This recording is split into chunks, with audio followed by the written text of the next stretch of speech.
Përshëndetje nga sofra shqiptare, kam sjellë recetën e bukëve vejkne, traditë e vjetër kosovare, apo ndryshe do i quaj si bukët e nënës, janë të shishme, thjeshta, ekonomike, besoj se kam ju pëlqyer kur ta shihni video në vazhdim.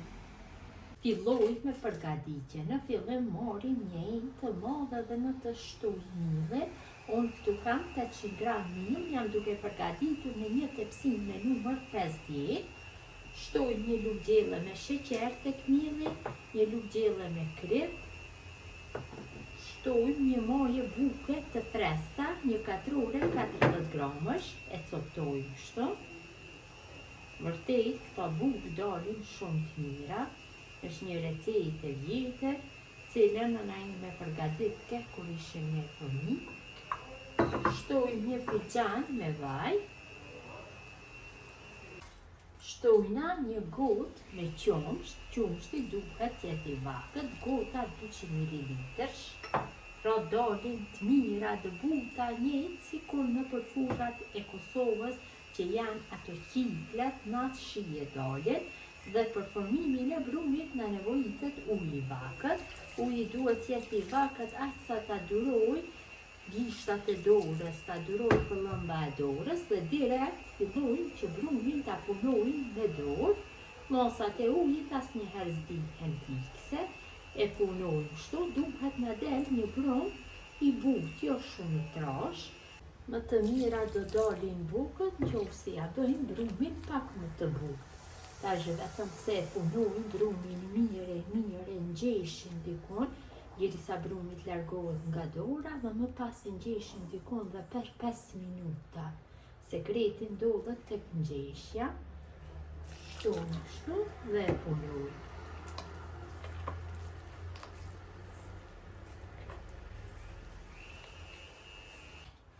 Kam punuar brumin mirë, është largu plotësisht nga dora, sipër ja shtojna pak vaj brumit dhe mundohem që vajin ta përhapi nga gjithë anët e brumit dhe nga pjesa e poshtme, kështu që kur dyfishohet masa më lehtë largohet nga ena.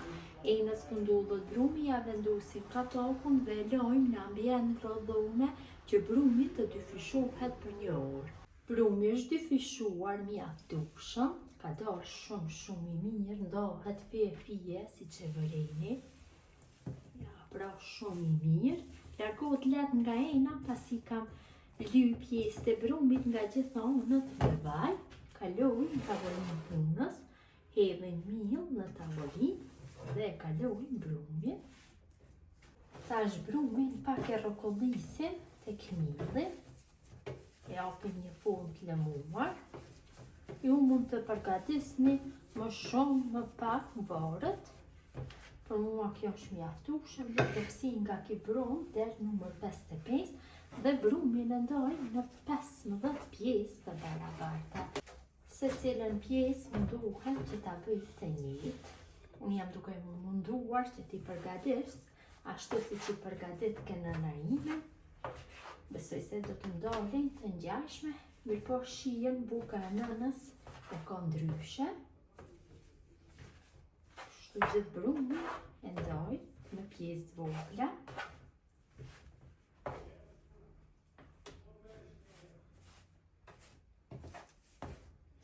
Edhe miell her pas here.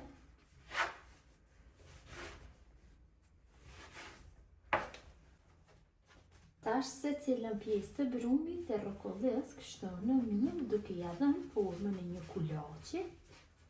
Munduhem sa më të lëmuar të bëj secilin kulaç, më mirë do jetë. Mënyrën e njëjtë gjithë pjesëve të brumit ja japim formën e kulaçve. Vetëm gjithë kulaçi duhet ta kenë masinë e njëjtë. Vazhdojmë në tutje me gjithë pjesët e brumit.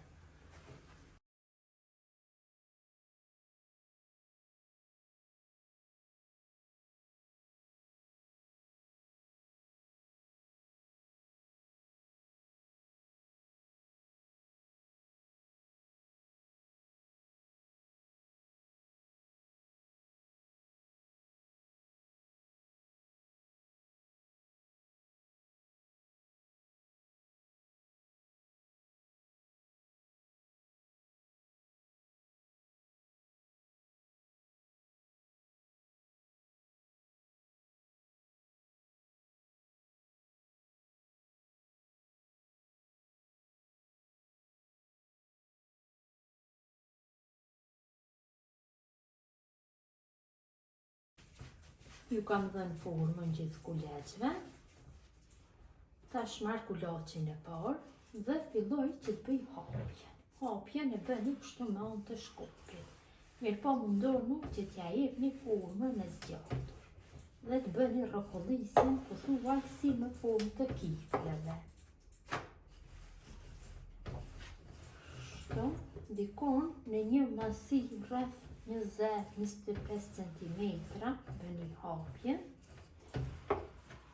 Dhe pak nga ana, kështu, që të bëhet më i gjerë nga ana tjetër. Dhe njëherë nga ana e zgjatur dhe mjaftueshëm. Fillojmë rrokollisjen. Tash bëjmë rrokollisjen si një kifle.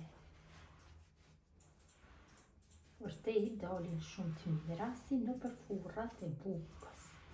Dhe kështu me majet gishtave shtypim qoshin. E ngjesim për pjesën bazë. Janë këtë mënyrë.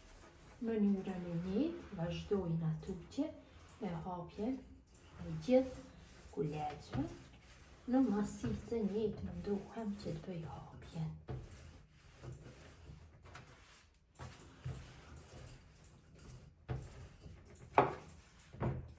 Edhe miell her pas here në tavolinë pune.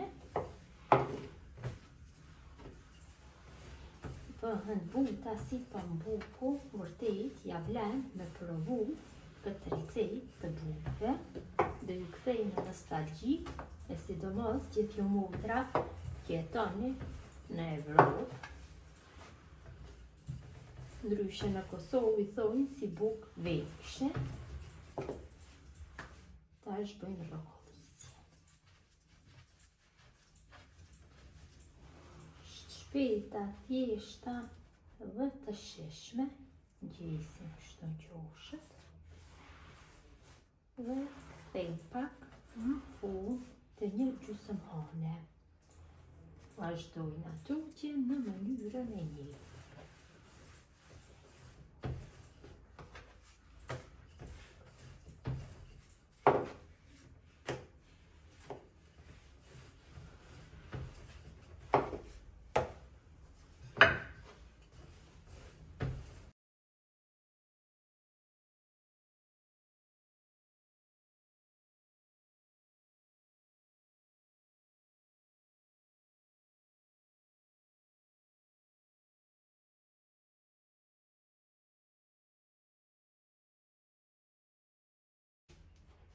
Bukët e formuara i vendosim në një tepsinë të lyer me gjallë, më mirë do jetë, dhe i vendosni sipas dëshirës. Unë do i vendosi kështu në mes, pak në formë të drejtë.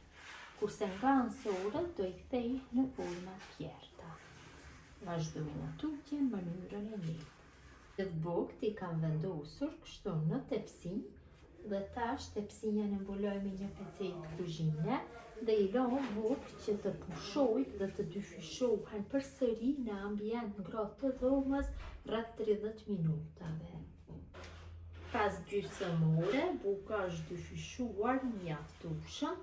Tash marrim pak vaj, kam hedhur në endë dhe me një brush lyp pjesën e sipërme të bukëve, me po shumë lehtë që mos t'i dëmtoj, po jam kështu. Mundohem gjithë sipërfaqen ta bëj me vaj tek secila pjesë e bukës. Vaji i bën më të shëndritura, formën e bukës më të shëndritur e bën dhe më të butë. Kështu në këtë mënyrë i lejmë gjithë bukë. Dhe bukë tash i pjekim në temperaturë 200 gradë rreth 20 minuta ose më shkurt varet nga furra juaj. Bukët i kam largu nga furra, ka një aromë jashtëzakonisht të mirë, janë pjekur mirë nga të dy anët dhe nga pjesa e poshtme, pra duhet bëhet pjekja mirë, që mos ngelin të qullosura në mes. Përsëri marrim kështu vaj dhe me brush shumë pak lyp pjesën e sipërme. Dalin vërtet shumë të shishme.